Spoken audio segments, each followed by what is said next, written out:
Dave Jerden, producer of Jane's Addiction and Alice in Chains, dies at 75. Dave Jerden, a producer and engineer who worked with Jane's Addiction, Alice in Chains and the Rolling Stones during his three-decade career, has died. The news was confirmed by his family in a social media post that said Jerden passed away, February 5, peacefully in his sleep. The studio vet got his start in the late 70s at Los Angeles' El Dorado recording studios as a mixer and engineer, a role and title he preferred to producer.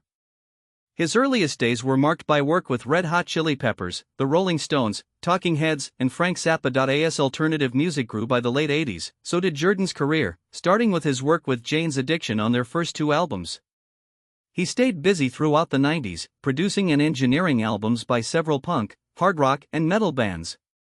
In a 2022 interview with Gearspace.com, Jerden noted that the best advice I can give anyone that wants to make it in this business is the same advice I was given when I started out.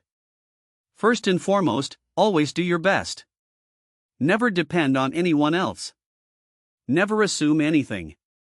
Never assume someone else is going to do your job or everything in the recording process is going along fine.